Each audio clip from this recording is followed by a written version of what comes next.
Welcome everyone to the World of Wrestling podcast. I am your host Kyle Esposito, and today is November 17th, 2015. Serious moment for one moment, and then we'll go into the wrestling because this is very serious. A couple of days ago, the terrorist attacks happened in Paris, France, which is very, very awful. I want to send my regards out to the friends and family about for the victims. Hopefully we get the situation resolved as soon as possible to get rid of this threat. So, yeah, I just wanted to say that because this big of a issue hasn't happened in a long time. Like, of this severity, probably since 9/11.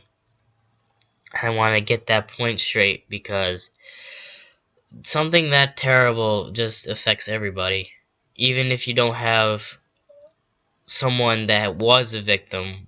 It's just we need to get together as a nation to go through this troubling times because the terrorist group hates everybody that doesn't follow their code. So I just want to say that quick bit before we get into something foolish as wrestling. So that's my piece, and I'm gonna get right into Monday Night Raw, and it was an alright Raw. I mean, I give it a 7 out of 10. Um, Probably because of 3 matches and a promo. So let's get right into it. At the start of the show, WWE paid tribute for the victims of the Paris attacks. They stood in silence until they hit the intro and they went back to normal. Everyone from the main roster showed up, well, because they have to for respect and all that. And they had the whole the peace sign with the Eiffel Tower in the middle of it to make believe like it's the thing in the middle of a peace sign. So which was very good. Very good tribute. Everyone was super respectful, which they should be. If they weren't, then they're not American. So after that, the Brothers of Destruction came out, but it wasn't the Brothers of Destruction, it was the Druids. And we all know the Druids from past rivalries. They came out, and after that, they were lining up in front of the ring, and then Undertaker and Kane came out. And they said their piece about how they're going to win a Survivor Series. And then after, like, probably a good 5 minutes, the Wyatt family come out, and then Bray Wyatt says his piece. And he says he controls the Thunder. The Thunder hits. Undertaker and Kane look at the Druids, and they have Eric Rowan's sheep mask on. And then they go after Undertaker and Kane in the ring. And you know, Undertaker and Kane kicked all their asses. Which was funny to watch, because half of their masks came off. So, and the mask going flying all over the place after 2 choke slams. You would think that was funny. And speaking of masks, something is going to pop up at number 11. After that, it was Neville versus Kevin Owens for the tournament. It was a pretty damn good match. These two are very talented at what they do. Neville versus Kevin. This ends very badly if you listen to my show on Friday. Neville versus Kevin Owens lasted about 12 minutes. It was a very good 12 minutes, might I add. Kevin Owens and Neville exchanging blows, like, it was very inconsistent. I can't talk. Inconsistent when it comes to who takes charge of the ring. Until when Neville hits his inverted Frankensteiner. I think that's what it's called. And Owens kicked out of that. Neville tried to go for Red Arrow. He missed it. And then Neville tries to run at Kevin Owens. Kevin Owens picks him up and does the pop-up powerbomb. And then he moves on in the tournament. I will say who moves on in the tournament. after I'm done with the Raw review and see what's going to be like in Survivor Series. Because at Survivor Series, it's the 2 semi-finalist matches going to be on Survivor Series. And then it's going to be the 2 finalists facing each other in the main event, which is going to be Roman Reigns and Dean Ambrose, because I'm calling it. After that was a very, very cool match, but it ended with Tyler Breeze winning. Tyler Breeze was R-Truth. I haven't seen R-Truth in a long time, because before I started doing this podcast, I wasn't taking wrestling seriously. Before I'm now watching Raw and SmackDown religiously, I haven't seen R-Truth in a long time.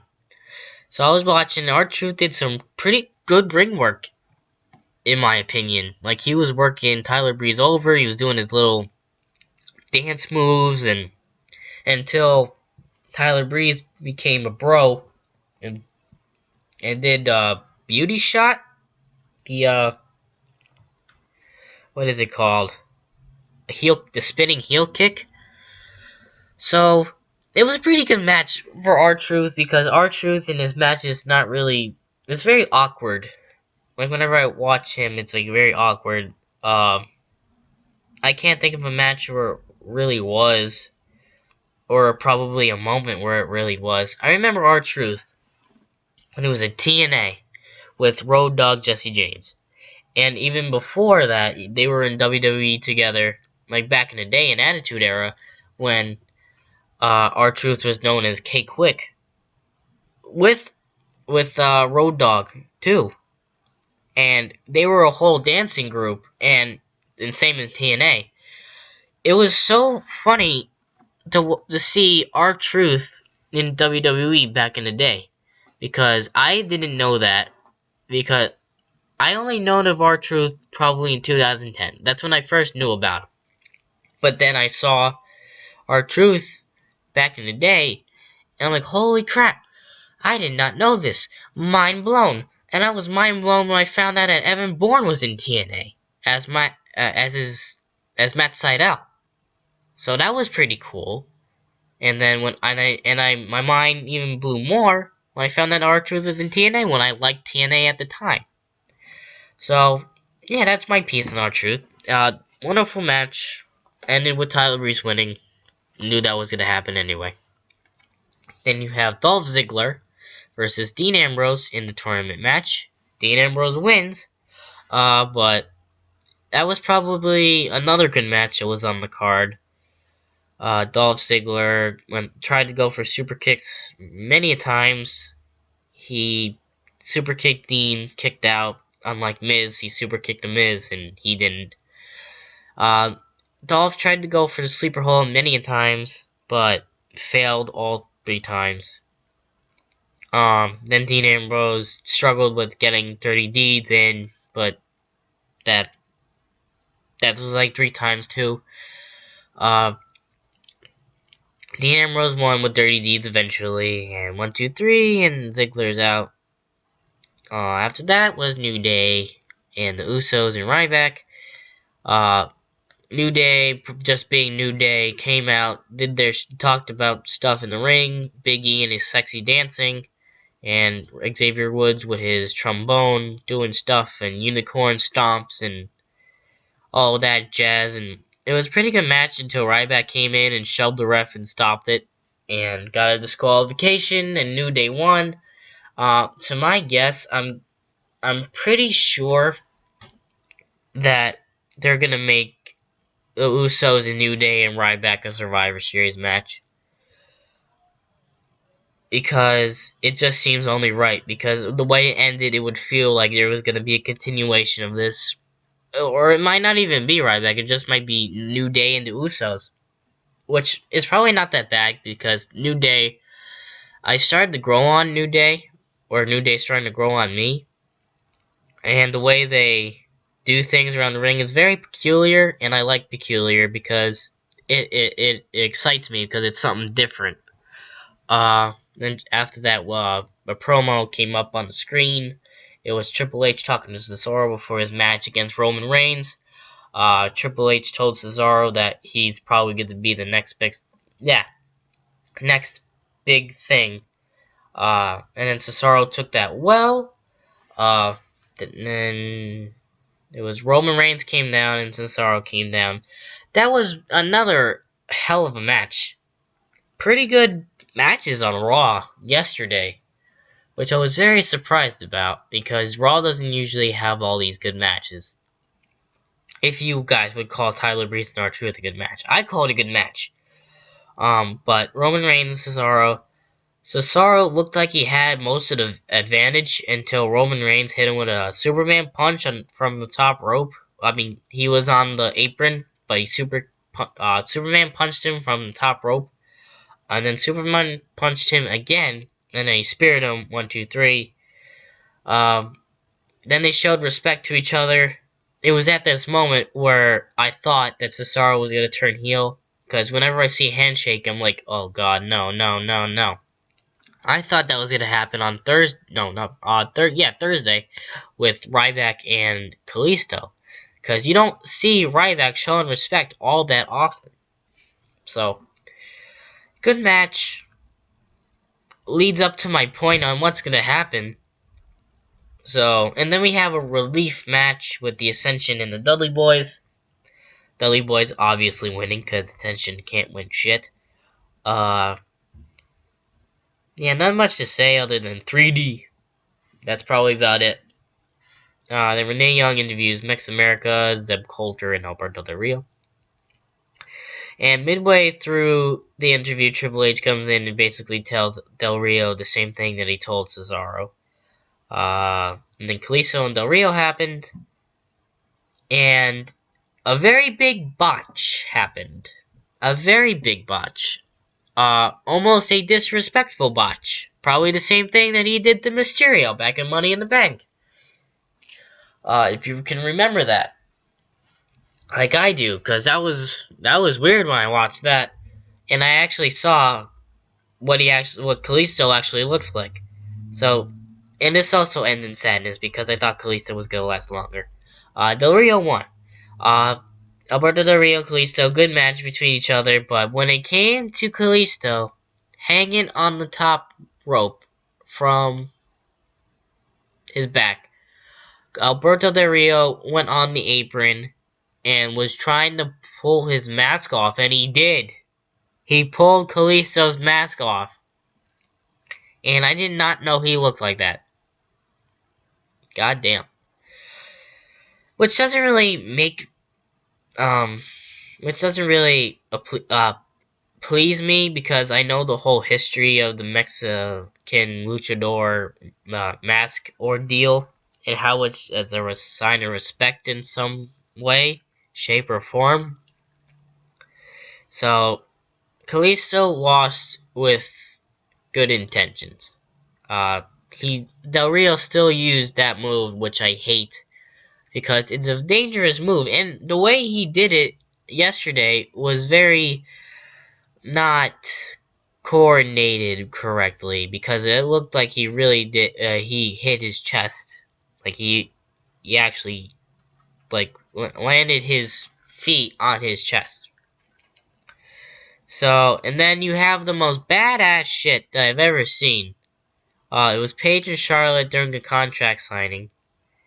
And what's going on. Michael Cole is in the middle of the ring. Michael Cole is in the middle of the ring. And he's announcing both Paige and Charlotte to come down to the ring. Charlotte comes out first, then Paige. And then Paige and Charlotte have their little thing, like, I'm gonna win, I'm gonna win, I'm gonna win, I'm gonna win. And then something very sentimental, which Charlotte should have never done, because that's bad. I turned my head away from it, because, one, I knew what happened, and two, I did not want to see Charlotte go down that road and be all, I'm gonna win it for him, and this is why I'm here. Like, no, I don't want to hear that. I want to hear action. Even though I sound like a hypocrite, but, Charlotte talked about her brother passing, David Flair, and she said that the only reason why she's here is because of him. The only reason why she's Divas Champion is because of him. And then Paige, being the savage that she is, she's like, "You're not gonna have the will to win, unlike your brother." And then Charlotte lost it. She lost it, grabbed Paige's hair, and just slammed her down in the ring and started kicking and punching and screaming. And then she threw Paige over the announce table and then kicked her ass there. Refs trying to get Charlotte and Paige away from each other. Paige walks away. Charlotte spears her back down on the mat and starts kicking her ass again. Paige finally runs away from all that, and then Paige walks out with a ripped coat. And that was one of those moments where I thought that this was real. And I like when WWE does that, when they make things real, because it adds a bit more detail into the passion of the match, I guess.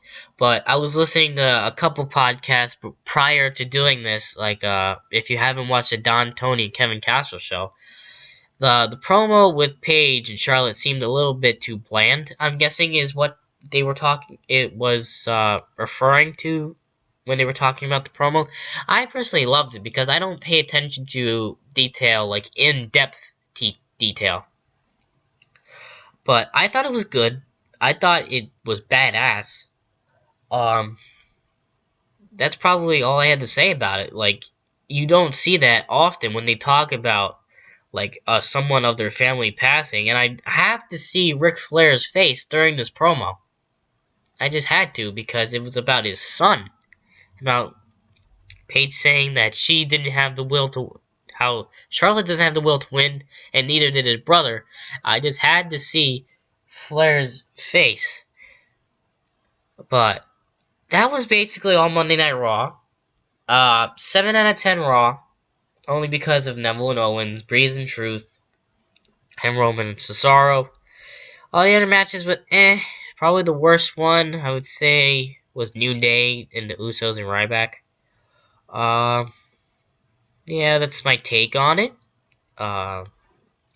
Before I move on to news, I'm going to say that there is a show on Friday, and there's a show on Saturday. That's my prediction show with Rum and Apples. If you would like to watch that, and we make our predictions about Survivor Series and how things are going to go down. I already said my piece about what's going to go down for the tournament. So there's probably more shit that's going to go down, more matches added to the card, because the card is super short, and and this week is Survivor Series week, and I don't know how they're going to fill the rest of the card for 3 hours or 4 hours. News. This first piece of news is very, very juicy. This past Saturday, it was reported that rumors started by WWE developmental talent, I should have put that in quotes, had put Alexa Bliss on blast on a website called TheDirt.com, and that website is best known for the scandalous accounts on athletes and celebrities. Getting terrible indigestion. Alright, in the statement said on the website, a person stated these comments. She is a ring roar. The guy or girl misspelled it. It's supposed to be rat, as we call it. She sleeps with just about every person who walks in the door here and has slept with trainers, higher-ups, wrestlers, and whoever else she can get her hands on. Alexa Bliss replied to these allegations on the Dirt website, what she did on Twitter, and basically what she's saying that she didn't do it. I don't think Alexa Bliss did it, and I don't think the person that wrote this is a WWE developmental talent. The person that made this is probably a hater on Alexa Bliss, because for whatever reason, I can't give you a valid reason why do we do it, only because the person is a terrible person trying to ruin Alexa Bliss's career. I am glad she said something about this, because I want her to stick up for herself, because she is a tremendous talent. She's a good manager more than a diva. I personally think. Yeah, I don't think she wants to do anything to jeopardize career, because she's having a good career with Blake and Murphy being their manager and all that's happened. And I don't know what's going on now, because I'm not watching NXT currently at the moment. The only thing I've seen latest on NXT was that Samoa Joe turned heel and he wants to be the NXT champion. Which is probably going to happen because Finn Balor is supposed to work Monday Night Raw and Friday and Thursday Night SmackDown sometime after Survivor Series. Which is going to be cool. But for Alexa Bliss, yeah, I don't think she did it. The person's just hating on her way too much. That's my piece on Alexa Bliss. I really hope, I really hope that she didn't do that. Because when it comes to things like this, you tend to not believe it until something is official. I currently don't believe it because it's not official. And plus, like I said, we don't even know if this is a real developmental talent. 95% it's not, but there's always that other 5% that it could be. Like it could be like Josh or something. Like he's just like the tough enough winner. He could come. He probably. I'm just saying this metaphorically. Like let's say if he just came in, Alexa Bliss came up to him or whatever, and he wrote something about it. Like this is probably one of those scenarios because you see the guy looking at Josh and Alexa, and you just make that assumption and stuff. I am going to stick with that she did not do it, and that will be the end of it. And then the next thing after that is Sunny controversial tweet. Sunny on Facebook on Saturday posted something regarding what happened with the terrorist attacks in Paris, saying that we need to have another Holocaust for the Islams of the world. I'm not going to talk about this because I have my own personal preference. Because if I do that, it's going to get a lot of people angry. Yeah, well, I'm just going to say that because I know that's going to happen because we all have different views on something. If I talk about something, another person's going to get mad at what I say. So I'm not going to talk about it. And then goes to say that we need Donald Trump as president. Prior to her Facebook post, someone on Twitter had seen her posted a tweet saying something completely different from what the post was originally about. She has since deleted the post. If you don't have anything nice to say, don't say anything at all. That's probably goes to the person that tweeted this at Sunny, because what he said was, if I can find it, I'll find it real quick, but what he said sounded like something of race, and I don't think this was not about race. If you just give me one moment, I will find this piece of news. And I was just looking at it, like a couple minutes before I started this recording. Oh, now I also have something to talk about right after I get done with my piece, but if I can find it real quick, bear with me. I apologize. I just really want to give this to you because it's so ridiculous and completely stupid what this person wrote. If I can't find it, it will like 10 oh, here it is. Load. Apology. Oh, here it is. So appears at WWE Hall of Famer Sunny. Next Skype session will be in a white sheet and hood. He's referring to the KKK. I don't know what this has to do with the terrorist attacks in France. This person is a complete idiot. So, yeah, that's all I'm gonna say about it, because I'm not gonna get into this stuff, but this article that I came on, that she apologized, and I quote, okay, I do apologize if I offended anyone by my post last night. It was made in jest. What I do not apologize for is my own off-color sense of humor and outspoken ways. Maybe I was born this way, and nothing's gonna change that. What you see is what you get. I don't think anyone is going to apologize to her. No offense to her, but I don't think anyone's going to apologize because your sense of humor is way out of line. And I defended her in the beginning of this talk, but I'm not going to defend it at the end of her. At the end of this. So that is my piece. It's about something of a sensitive issue, and I don't feel like talking about it. I just want to bring it up because it seemed like a good piece of news I should share with you. So yeah, not talking about it anymore. Alright, The Rock on being booed at WrestleMania. Now this was interesting because there was a video I watched and it was about it. I will link that in the description. On Thursday, OWN posted a video entitled What Dwayne Johnson Learned After Being Booed by 20,000 Wrestling Fans. Excuse me. He explains how at WrestleMania he was booed while he was portraying his Rocky Maivia character, which started his career, which was a babyface character. Uh, everyone hated the character, and he explains in the video how it's not the character that they were booing. They were booing because he wasn't being himself. And it's a great way to put that because I was watching a lot of Rocky Maivia matches. And he does get booed a lot because of that character. And it was good because he talked about how Vince McMahon talked to him while he was injured, like it says on the template, tore a tendon in his knee. And Vince McMahon gave him an option and said that, do you want to stay the same and have the people boo you, or do you want to turn heel? And he would turn heel and he would join the infamous group called the Nation of Domination, which was a very badass team. I don't know why. I'm getting like sick or something. Alright.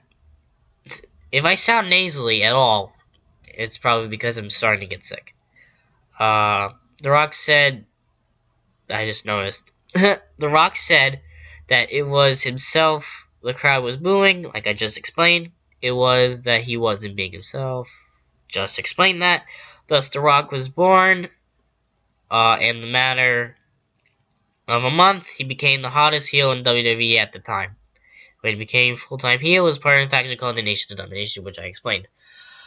This is such this is a huge bit of detail that I did not know about when I was going into this. Like, I didn't know that's how The Rock became The Rock.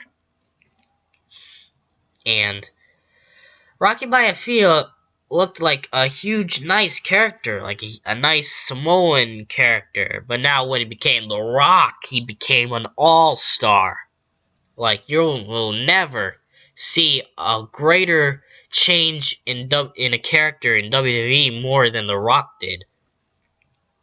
And it's just fascinating because if Vince McMahon gives you an option like that, because at the time Rocky Maivia wasn't working out too well, Vince McMahon should have fired him on the spot. You know? Because if he wasn't producing ratings or whatever, let him go.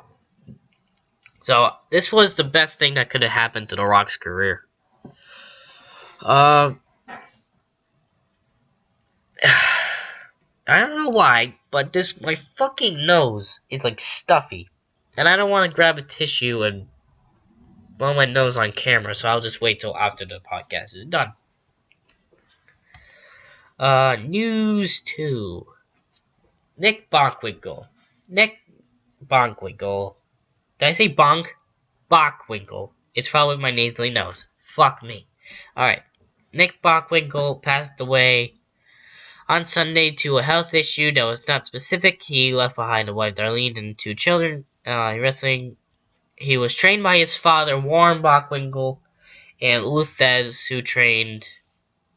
No, not trained. He made the move to Luthez Press, which Stone Cold Steve Austin used, and everybody else uses, and Randy Orton uses, and John Cena uses.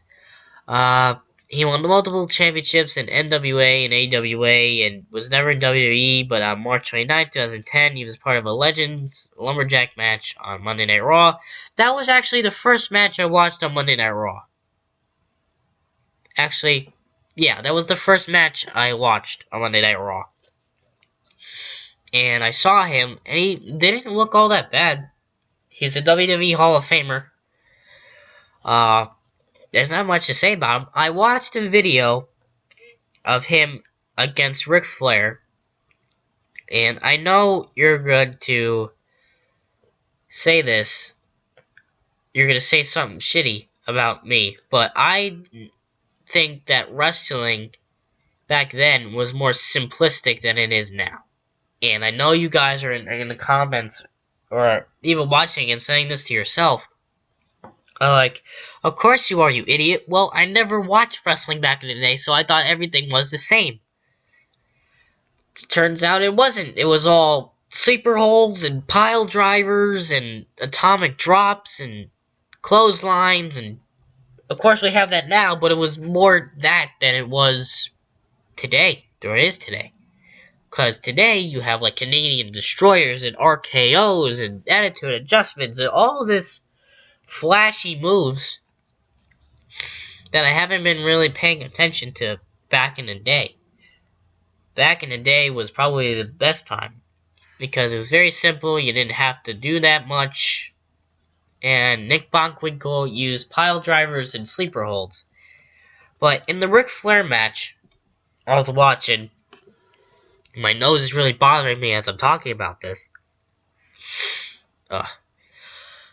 As I'm watching the Ric Flair and Nick Bockwinkel match, I see that Ric Flair is still Ric Flair like he was when he was still wrestling. Like, nothing changed all that much, and I like that. But in Nick Bockwinkel's sake, watching one of his matches for the first time, he looked like a good wrestler. I think he was champion at the time when I watched that. So yeah, Nick Bockwinkel, may he rest in peace. Oh, and going back to the Christian DiBiase match, with Nick Bockwinkel. Oh my god, why don't I have tissues in my room? I'm torturing myself in here, not getting one, because I think it's rude trying to get up and get a tissue. Next piece of news. Randy Orton got married again. This past weekend, Randy Orton got married to his fiancée Kim. This was his second marriage. His first marriage was in 2007, and it ended in 2013, having an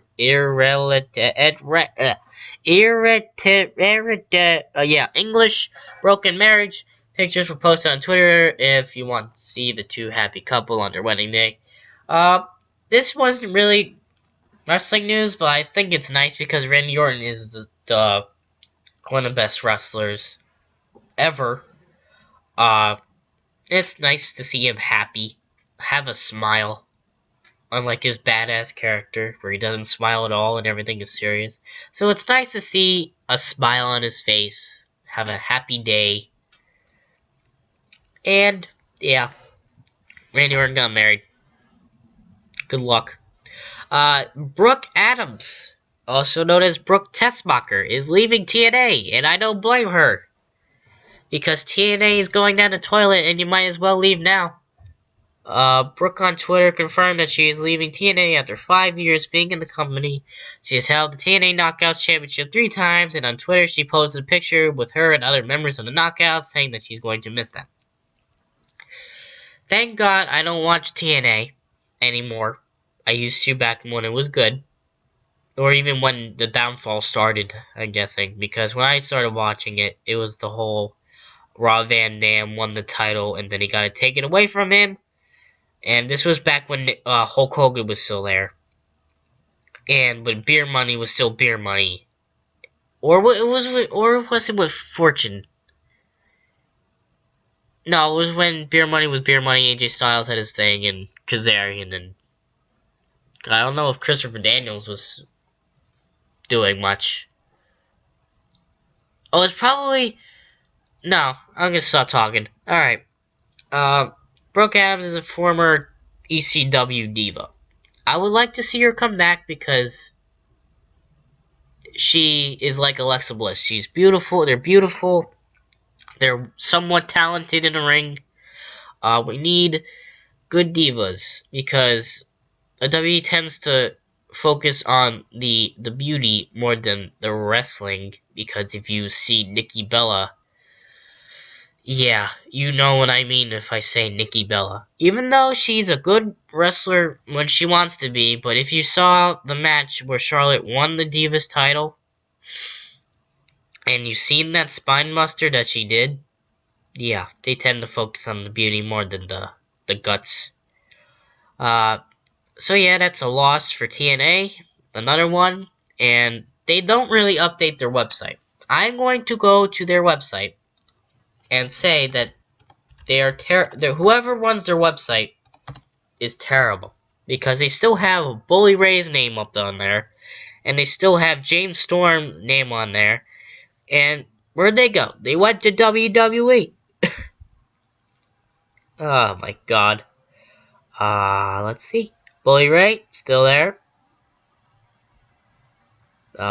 James Storm still there, and Brooke still there. Good job, TNA. Well, I guess. Okay, I'm starting to get why. Alright, it's because they tape way too far. Their dates for taping are way in the future for air time.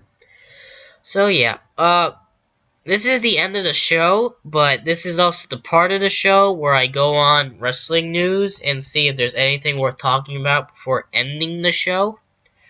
Oh, this is what I wanted to talk about. Kevin Owens on Twitter was being blasted by Melissa Joan Hart, and Melissa Joan Hart is an actress. I don't know what movies she's been in. Uh, uh, but she had said something about Kevin Owens, saying that he's a lazy wrestler. I don't think that's true. I think he's a hard worker. And I think she's just doing this for a publicity stunt. But, you know, whatever. Did you notice I didn't tag KO in the original tweet? I only tagged Twitter, tagged WWE, goddamn. And then she's messaging all these different wrestlers and stuff. She's talking to Goldust and she's talking to Natalia. Um, I'm looking for what else she wrote. Kevin Owens is a lazy wrestler. Said nothing about Kevin Steen. Oh! Or maybe she doesn't know that Kevin Owens and Kevin Steen are the same person. I don't know. She's an actress. What does she know? Unless she's a wrestling fan. Then I apologize. So that happened. Huh. And Bob Holly and Scott Armstrong and Emma followed Melissa Joan Hart because of what she said. Huh. That's funny. Alright. Anything else we're talking about? I saw that Big E did something. Oh, but Rey Mysterio said he'll return to WWE on a part-time basis, which is good. I really liked Mysterio. Even back when he was with WCW.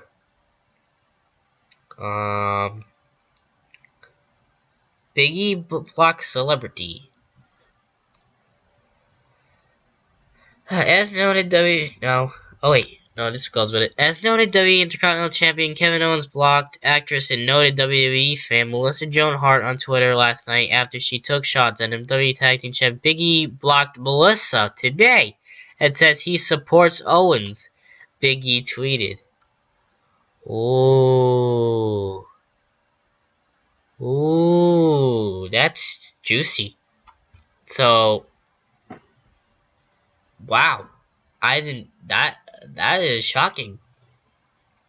Melissa Joan Hart getting heat from wrestlers because goddamn.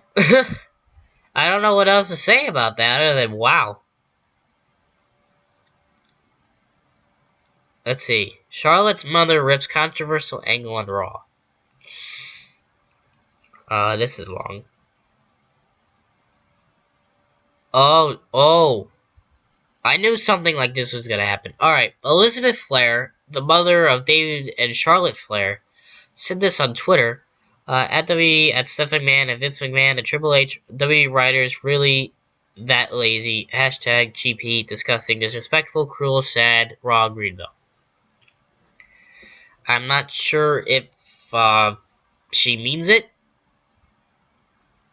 Oh, it's an angle, so it's not real, but it's nice to see that the Flair family is getting involved. So, anything else? Alright, I think we're good. Alright, thank you for joining me today on another great episode of the WOW podcast. Every Tuesdays and Fridays is a podcast. This Saturday will be a special prediction show, talking about who's gonna win at Survivor Series with my guest Rum and Apples. It's gonna be great, and then we're gonna return to our regularly scheduled programs after that until TLC comes up in December. Have a wonderful day or night wherever you are. Bye.